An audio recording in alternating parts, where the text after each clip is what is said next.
എടാ ഇപ്പം ന്യൂസ് തുറക്കുമ്പോഴത്തേക്കും നമുക്ക് എല്ലാവർക്കും ടെൻഷനാണ്. കാര്യം നമ്മളെല്ലാവരും ഇപ്പോൾ ദുബായിലാണ് നിൽക്കുന്നത്. ദുബായ് സേഫാന്ന് പറഞ്ഞിട്ട് കാര്യമില്ല, നമ്മുടെ ഏറ്റവും പ്രിയപ്പെട്ടവരൊക്കെ കിടക്കുന്ന നാട്ടിലാണ്. അപ്പോൾ ഞാൻ എന്തിനാണ് ഇപ്പോൾ ഈ ഒരു വീഡിയോ ചെയ്യുന്നതെന്ന് പറഞ്ഞാൽ, ഞാൻ എന്തായാലും കുറച്ച് ദിവസം നാട്ടിൽ പോയി നിൽക്കാനായിട്ട് പോവുകയാണ്. നമുക്ക് നമ്മുടെ പ്രിയപ്പെട്ടവരുടെ കൂടെ നിൽക്കണമെന്ന് തോന്നുമല്ലോ ചില സമയങ്ങൾ, അതുകൊണ്ട് നമ്മൾ അങ്ങോട്ട് പോവുകയാണ്.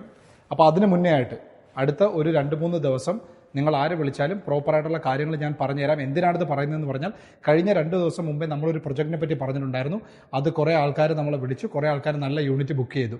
എന്തിനാണ് ഈ ഒരു വീഡിയോ ചെയ്യുന്നതെന്ന് പറഞ്ഞാൽ, ആ വീഡിയോയിൽ നമ്മൾ എടുത്ത് പറയുന്നുണ്ട്, അതിനകത്ത് നല്ല വശങ്ങളും ഉണ്ട്, ചീത്ത വശങ്ങളും ഉണ്ട്.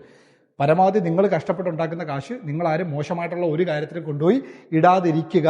അതുകൊണ്ട് അതിൻ്റെ ഏറ്റവും നല്ല കാര്യം പറഞ്ഞു തരണമെന്നുണ്ടെങ്കിൽ അടുത്ത ഒരു 2 ദിവസത്തിനുള്ളിൽ നിങ്ങൾ വിളിക്കുകയാണെങ്കിൽ ഡീറ്റെയിൽ ആയിട്ട് പറഞ്ഞുതരാം.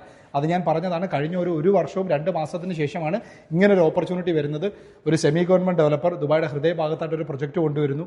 ആ കൊണ്ടുവരുന്നതിൻ്റെ സെൻട്രൽ പോർഷനിൽ തന്നെ ഗവൺമെൻറ് തന്നെ ബിൽഡ് ചെയ്യാൻ പോകുന്നൊരു സെൻട്രൽ പാർക്കുണ്ട്. അതിൻ്റെ ഫ്രണ്ടിൽ ഇവരൊരു കമ്മ്യൂണിറ്റി ബിൽഡ് ചെയ്യുന്നു. അതിനകത്ത് ഏറ്റവും ബെസ്റ്റ് വ്യൂ ഉള്ളൊരു യൂണിറ്റ്, നമുക്ക് എന്താണോ പ്രോപ്പർട്ടിയുടെ വില അതിൻ്റെ പകുതി വിലയിൽ താഴെ അടുത്ത 2 വർഷം കൊണ്ട് അടച്ച് നമുക്ക് സ്വന്തമാക്കാൻ പറ്റുന്നൊരു അവസരമാണ്. അപ്പോൾ നിങ്ങൾക്ക് റെൻറ്റിൽ നിന്ന് സേവ് ചെയ്യണമെന്ന്, റെൻറ്റിൻ്റെ കഷ്ടപ്പാടിൽ നിന്ന് മാറണമെന്നുണ്ടെങ്കിലും, അതേപോലെ നിങ്ങൾക്കൊരു ഇൻവെസ്റ്റ്മെൻ്റ് ആയിട്ട് ചെയ്യണമെന്നുണ്ടെങ്കിലും it's a very good option. അപ്പോൾ അതെങ്ങനെയാണ് നിങ്ങൾക്ക് ബെനിഫിറ്റ് ആവാൻ പോകുന്നത്, അതിനകത്ത് ഏതാണ് നിങ്ങൾക്ക് മോശപരമായിട്ട് ബാധിക്കാൻ പോകുന്നത്, ഇതൊക്കെ ക്ലിയർ ആയിട്ട് പറഞ്ഞു തരണമെന്നുണ്ട്. അപ്പോൾ അതിന് നിങ്ങൾക്ക് ആർക്കെങ്കിലും ആ പ്രൊജക്റ്റിനെ പറ്റി കൂടുതൽ അറിയാനോ നല്ല രീതിയിൽ ഒരു ഇൻവെസ്റ്റ്മെന്റ് നടത്താനോ താല്പര്യമുണ്ടെങ്കിൽ അടുത്തൊരു 2 ദിവസത്തിനുള്ളിൽ വിളിച്ചാൽ നിങ്ങളുടെ ഓരോ കാര്യങ്ങളും സുരക്ഷിതമായിട്ട് സേഫായിട്ട് ഇൻവെസ്റ്റ്മെന്റ് നടത്തി അതിൻ്റെ ഡീറ്റെയിൽ ആയിട്ടുള്ള കാര്യങ്ങൾ നിങ്ങൾക്ക് പറഞ്ഞു തന്നതിന് ശേഷം മാത്രമേ നമ്മൾ പോകത്തുള്ളൂ.